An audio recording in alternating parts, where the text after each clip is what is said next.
नमस्कार, मैं हूं करण और धर्म से जुड़ी हमारी खास पेशकश में आप सभी का स्वागत है।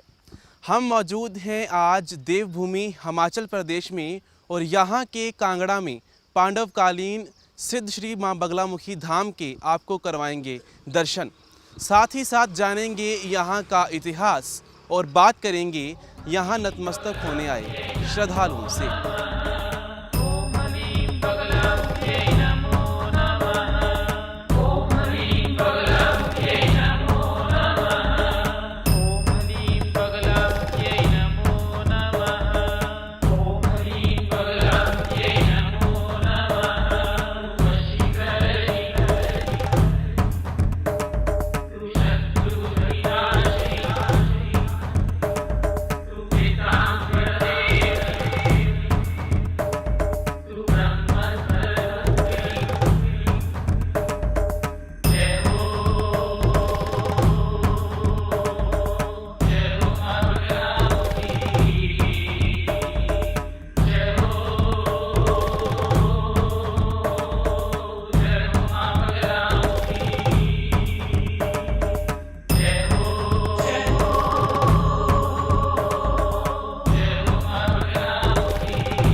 बहुत कुछ ही बहुत आनंद आता है। मैं तो हर महीने आता हूँ और बहुत सालों से आ रहा हूँ और हर मनोकामना मेरी पूरी होती है और जो मांगता हूँ वो मिलता है। किसी के लिए भी मांगते हैं वो भी मिलता है। मेरी हर मुराद पूरी हुई है, हो रही है, होती भी है। माँ हमारी अपने चरणों में लगाए रखे, इतना ही बहुत है हमारे लिए। मैं बहुत साल से यहाँ आ रही हूँ और मेरे को बहुत विश्वास है, जो मांगते हैं मिलता है और बहुत अच्छी जगह देखने वाली है। हर एक की मनोकामना पूरी होती है यहाँ पे।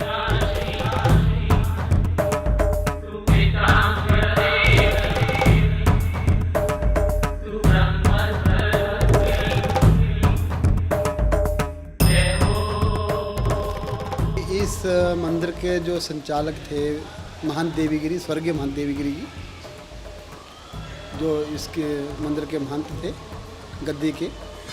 एक गिरियों की गद्दी है माँ बगलामुखी, और उनका स्वर्गवास हो गया था। अब उनके बेटे हैं महंत रजत गिरी। वो बचपन में जब हमारी शादी भी नहीं हुई थी तब से मैं इस माता से जुड़ा हूँ। तो 30-32-35 साल हो गए मेरे को इस स्थान से, और महारानी की कृपा से बहुत कुछ मिला और बहुत कुछ पाया, और महा बगलामुखी की बहुत अपार कृपा है। तो 90 से पहले इस मंदिर में कोई न आता था, न लोगों को पता था, क्योंकि यहाँ पर महल थे। जब 1905 में भूकंप से, आपने सुना होगा कि कांगड़ा में सबसे बड़ा 1905 में भूकंप आया था, उसमें सारे मंदिर गिर गए थे, लेकिन एक बगलामुखी का बचा था, क्योंकि बगलामुखी एक स्तंभन विद्या है देवी माता की। स्तंभन का मतलब होता है कोई चीज़ आगे बढ़ी उसको खड़ा कर देना।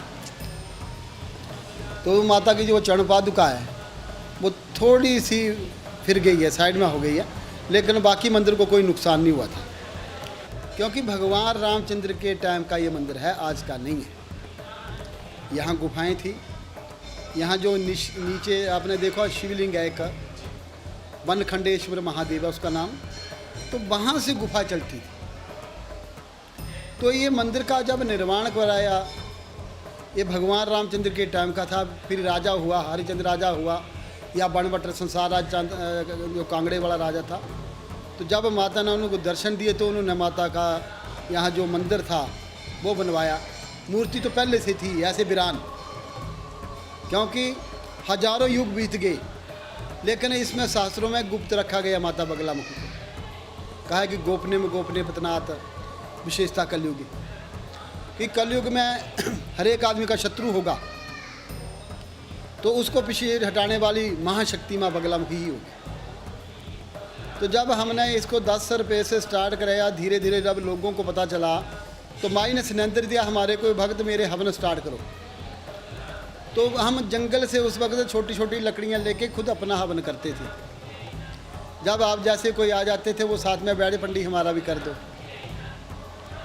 तो जब उनसा करवाने लगे लोगों के काम होने लगे, कोर्ट कचहरी के लिए, मुकदमे के लिए, व्यापार के लिए, जितने भी हिंदुस्तान के राजनेता हैं सब यहाँ पर अपनी पाठ पूजा करवाते हैं, अपनी मनोकामना सिद्ध करते हैं और माता उसको पूर्ण करती है बहुत जल्द।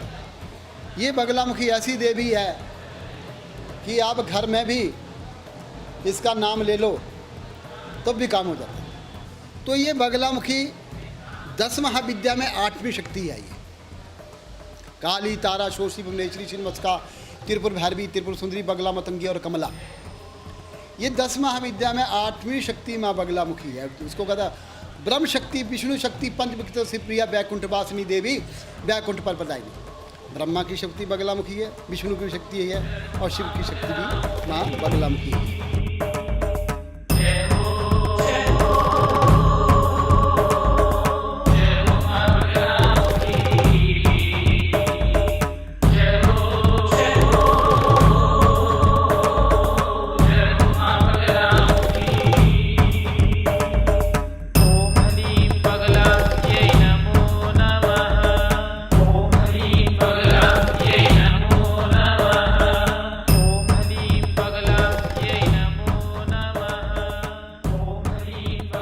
हमारा यहाँ का जो लंगर है सवेरे 10 बजे स्टार्ट हो जाता है, शाम को 3 बजे तक चलता है। और उसमें चने की दाल, माँ की दाल, कड़ी, खट्टा और मीठा 4 चीज़ें बनती हैं।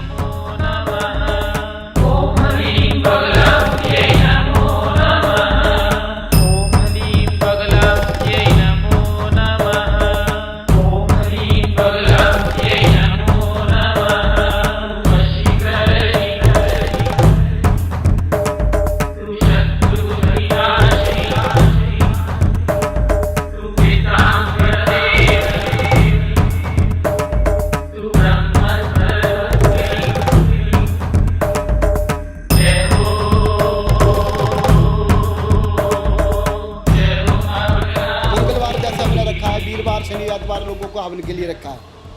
तो हम उन दिनों में यहाँ पर हवन होते हैं माता के।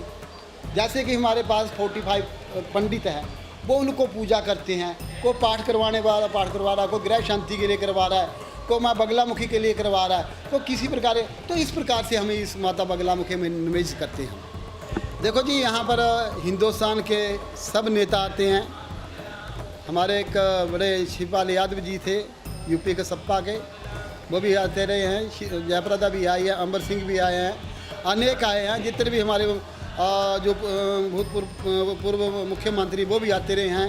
तो यहाँ पर अपनी मनोकामना करने के लिए, माता को मत्था टेकने के लिए, क्योंकि माता का आशीर्वाद सबको चाहिए, क्योंकि हर एक आदमी को चाहिए कि आशीर्वाद मिले तो मैं काम।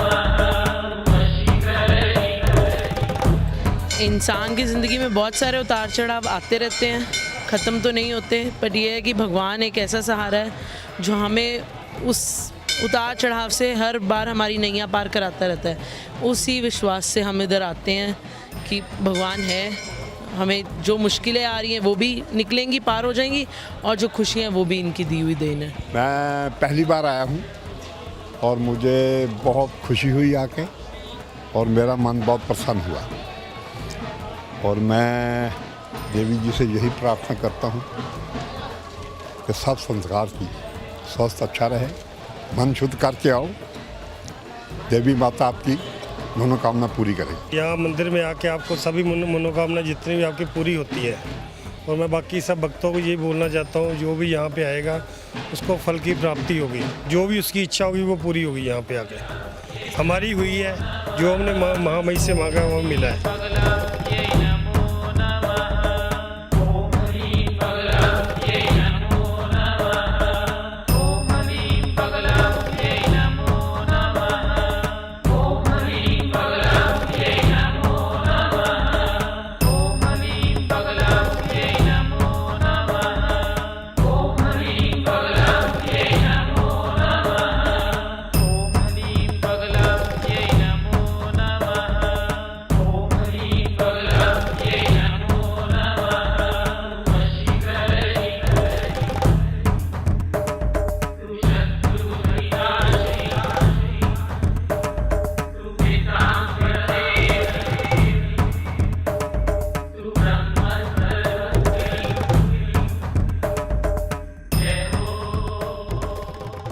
विष्णु माँ स्वरूपा है ये माँ बगलामुखी, लक्ष्मी रूप है माँ बगलामुखी का। इसको वैद्योक्त रूप से अगर हम जाना जाए तो पीले रंग से ही माता जो पीताम्बर भड़माल्यां विभूषित आंगन में, यानी कि माता का जो ओण पीला है, पीताम्बर भड़माल्यां विभूषित आंगन, पीले वस्त्रों से सजी हुई, पीले हारों से सजी हुई, और माता इसको बहुत प्रसन्न होती है पीले वस्त्रों से, पीले भूषणों से।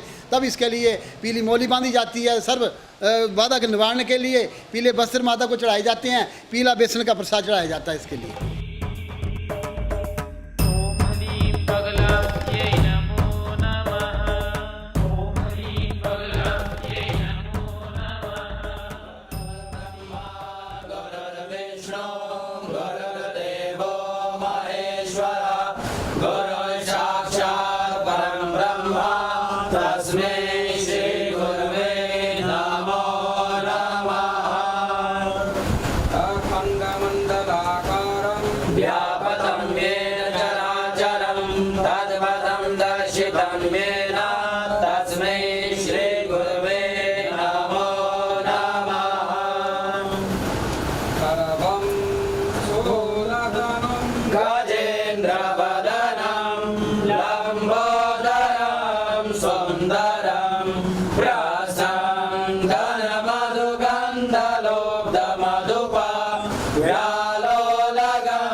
श्रीवेदपुरुषाय नमः।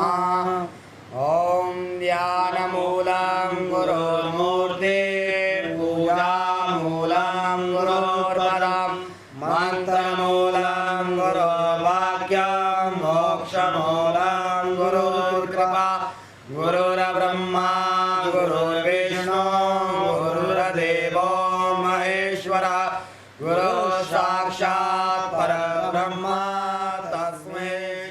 ऐसा है जी, इसके बनखंडेश्वर महादेव के नाम से जाना जाता है, बनखंडेश्वर महादेव। ठीक है जी, ये प्राचीन काल से है, भगवती बगलामुखी के साथ से ही हैं। जब रामायण काल से भगवान रामचंद्र की कुलदेवी है बगलामुखी, और ये तब से हैं और स्वयंभू हैं, अपने आप उत्पत्ति हुई है। उसके बाद पांडवी अज्ञातवास के दौरान यहाँ आए हैं, वो भी यहाँ रुके कुछ दिन।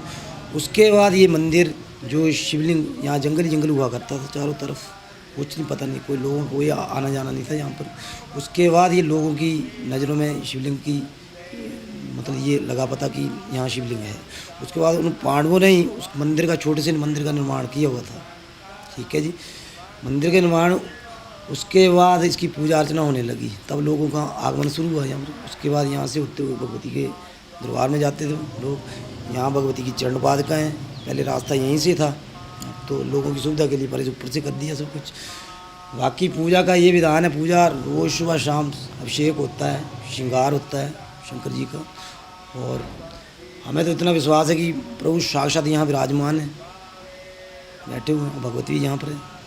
ठीक है, और यहाँ जो भी भक्त यहाँ पहुँचता है, कोई भी जितने दुखी मन से कोई आस लेके आएगा, उसकी मनोकामना जरूर पूर्ण होती है। और ये हमें इतना पूर्ण विश्वास है, भरोसा है। और ये सदियों से इनकी पूजा होती आ रही है। जब तक मैं भी यहीं से हूँ, सेवा कर रहे हैं यहाँ पर।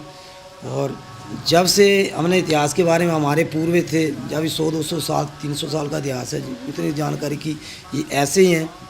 बाकी पीछे का तो ऐसा है कि पीछे ग्रंथों में मिलता है इतिहास, हमें तो इतनी जानकारी 200-300 साल तक अपने पूर्वजों से पूछ के इतना कुछ कि ये ऐसे ही हैं। हमें इतना ही ज्ञान है कि जब यहाँ बारिश वूरिश नहीं हुआ करती थी तो सारे लोग इकट्ठे होते थे गांव के, क्योंकि पहले टोटली पानी ऊपर वाले के निर्भर था, फसलों की फसल के। अब तो कई सुविधा हो गई, पहले टोटली निर्भर ऊपर से थे, बारिश का पानी होना तब भी फसल होती थी, वैसे अन्य तो कुछ नहीं था। तो बारिश जब अकाल पड़ जाना गर्मियों के दिनों में, तो लोगों ने इकट्ठे होना, फिर अभिषेक कराना जल का, ऊपर से वो माता के चरणों के पास कुंड है, वहाँ से पानी लाना बर्तनों में भर के, और यहाँ ये करना, और वहाँ नाले में मिलाना जाके पानी। उसके बाद शाम को बारिश, और इतनी की मान्यता है और इतना का पूर्ण विश्वास है कि जो भी भक्त यहाँ आएंगे उनकी मनोकामना जरूर पूर्ण होगी। यहाँ पर ऐसे है कि भगवान जैसे भोले शंकर बैठे हैं, यहाँ शेषनाग जी यहाँ आते हैं, साक्षात आते हैं, कईयों को दर्शन दे चुके हैं, कोई ऐसे नहीं। और बाकी रात को यहाँ अकेले में ठहरना मुश्किल है थोड़ा, अब तो चलो आना जाना शुरू हो गया, लोग आते जाते हैं, सब ढूंढ के हैं। पहले यहाँ ऐसे नहीं ठहर सकता था, यहाँ कोई मतलब शेषनाग वगैरह सब कुछ यहाँ पर आते हैं। यहाँ पर बहुत भारी भीड़ होती है, जनसंख्या, पब्लिक यात्री भक्तजन बड़े आते हैं, श्रद्धालु, बड़ी खूब जागरण वगैरह सब कुछ होता है, भोग प्रसाद का सब इंतजाम होता है, सब करते हैं, जो भी हमारे से होता है हम करते हैं।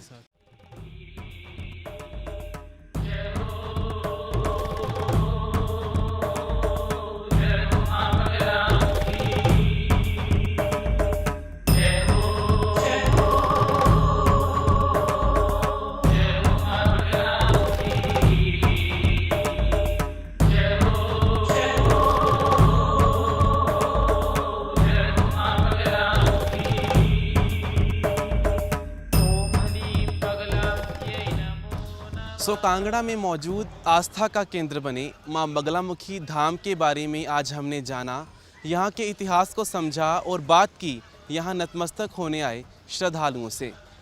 खासकर राजनेताओं के लिए मैया का ये दरबार खास अहमियत रखता है, जो कि चुनाव लड़ने से पहले यहाँ नतमस्तक होते हैं, आशीर्वाद लेते हैं और उतरते हैं चुनाव के मैदान में।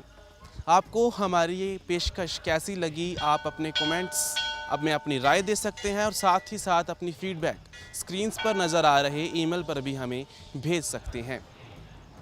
आज के लिए हमें दीजिए इजाज़त, नमस्कार।